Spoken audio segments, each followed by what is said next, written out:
শেখ হাসিনা আমলের ভঙ্গুর অর্থনীতিকে স্থিতিশীল অবস্থায় নিয়ে গেছে অন্তর্বর্তী সরকার। ব্যাংক সহ অন্যান্য খাতের সূচকের উত্তরণের পাশাপাশি মেগা প্রকল্পগুলোতে দুর্নীতি বন্ধ করা গেছে, এমন তথ্য জানিয়েছে বেসরকারি গবেষণা সংস্থা সিপিডির নির্বাহী পরিচালক ডক্টর ফাহমিদা খাতুন। সকালে রাজধানী ধানমন্ডিতে সিপিডির কার্যালয়ে আয়োজিত সংবাদ সম্মেলনে তিনি এসব কথা বলেন। ডক্টর ফাহমিদা জানান, একদিকে কর্মসংস্থান সংকট, অন্যদিকে শিল্প খাতের শ্রমিকদের বাড়ছে না মজুরি।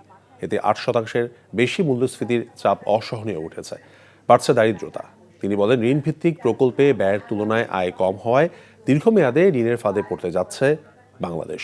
নির্বাচনে টাকার ছড়াছড়ি রোধে নির্বাচন কমিশনকে কঠোর নজরদারি বাড়ানোর আহ্বান জানান তিনি। সরকারি কর্মকর্তাদের বেতন ভাতা ঠিক রেখে কেবল উন্নয়ন ব্যয় কমানো হলে অর্থনীতি প্রবৃদ্ধি কমে যাওয়ার আশঙ্কা রয়েছে জানিয়ে সিপিডির সম্মানীয় ফেলো ডক্টর মুস্তাফিজুর রহমান বলেছেন, এর জন্য রাজস্ব আয় বাড়ানোর দিকে বেশি মনোযোগ দিতে হবে।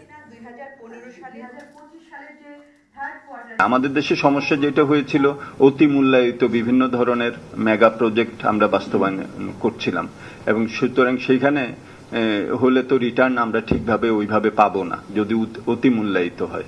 তো সেই জায়গাটাতে আমাদের সতর্ক থাকার ব্যাপার আছে।